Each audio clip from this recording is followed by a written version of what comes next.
We believe that all men are created equal, yet many are denied equal treatment. Every nation must now develop an overriding loyalty. Hello, I'm Troy Shaw, your host for the Focus on Diversity television program on the Diversity Television Network. And today we're going to talk about early childhood development. My guest today is Mr. James Ryan, President and, or I should say, Executive Director of Penfield Child Learning Center. And it's actually pronounced Penfield Children's Center, I should state it in the correct fashion. Now, early childhood development, James, is something that we've just recently got some serious statistics on and making some serious pushes to make sure that there is early childhood development incorporated in our curriculum. Tell us a little bit more about that, please. Well, what we've learned in research over the last few years is we know a child learns almost from birth. And there are ways in which we can encourage that learning, cognitive stimulation, speech and language development, motor skills, social and emotional development.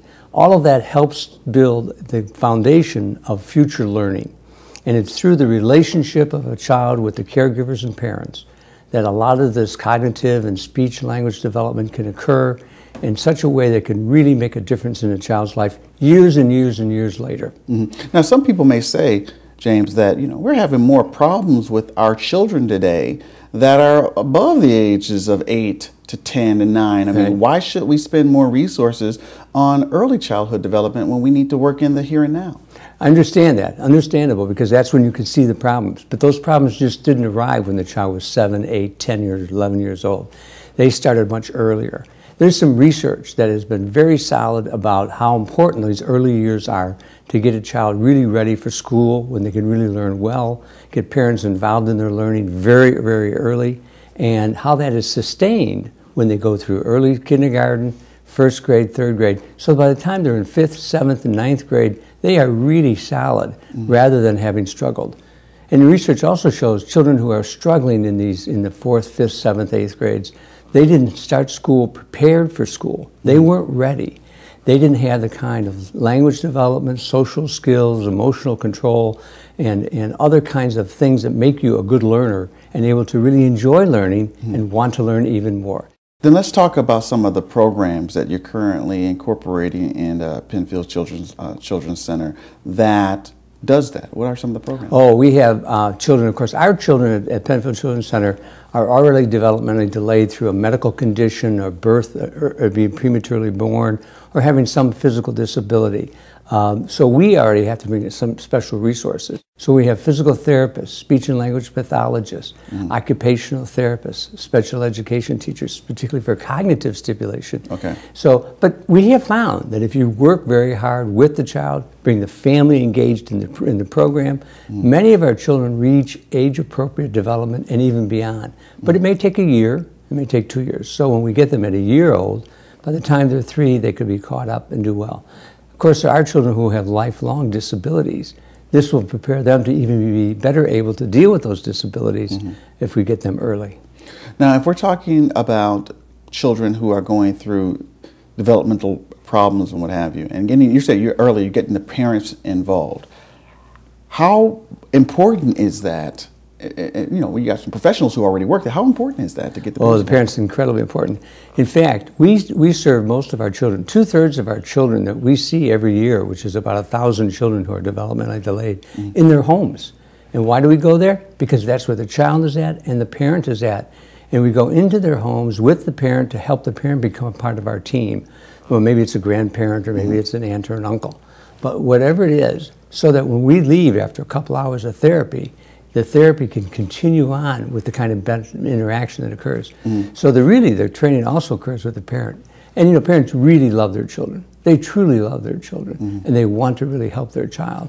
And once they get engaged in this effort, they start to be our best friend in terms of being effective therapists for the child. Going back to what we talked about earlier about early childhood development and some of the developments of some of the kids who are currently existing, I know this probably isn't your job, but some people may look at this and say, well, so what? Where are we throwing away the 8, the 9, the 10-year-olds because we know that there's no hope for them there? Or, I mean, is that the case? There are some children who later on need continued therapy after they leave us to help them with life skills, and we'll continue to work with them, and sometimes up until age 18. But most of the time, the school systems also provide services.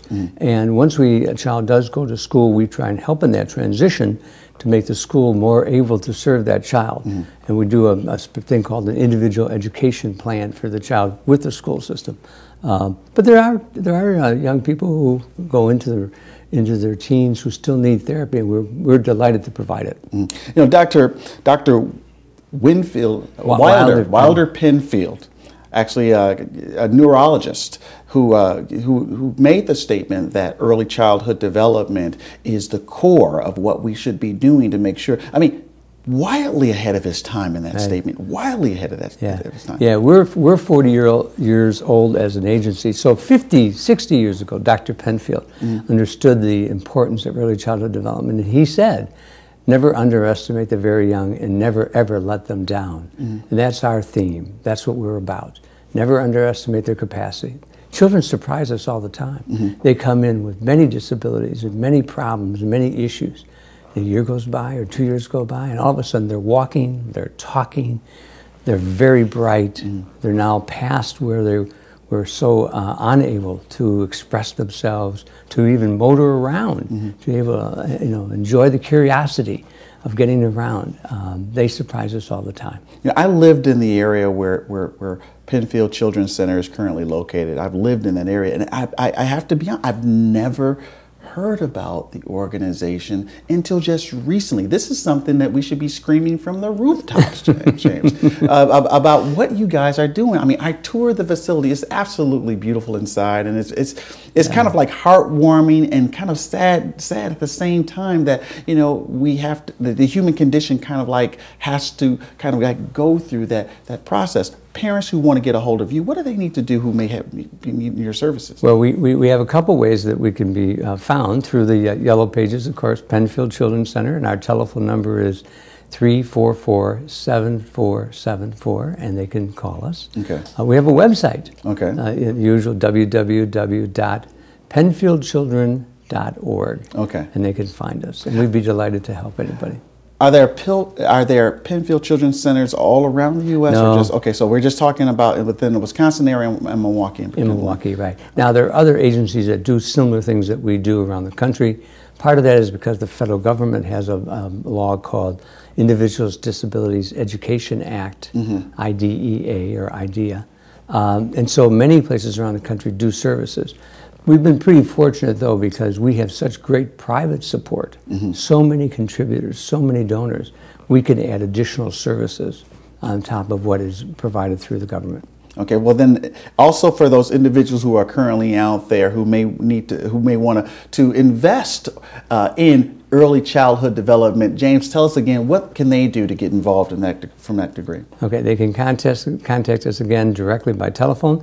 We are at 833 North 26th Street. That's where our building is at, our facility. And again, our website is www.penfieldchildren.org. And you can donate online. I want to thank you, James, for being on the program. And that was Penfield Children's Center, a very worthwhile cause. And our children are our most precious, precious resource. And please, by all means, after watching this video, go to Penfield's website and donate what you can. I'm Troy Shaw with Focus on Diversity on the Diversity Television Network. May God bless. We'll see you soon. We believe that all men are created equal, yet many are denied equal treatment. Every nation must now develop an overriding loyalty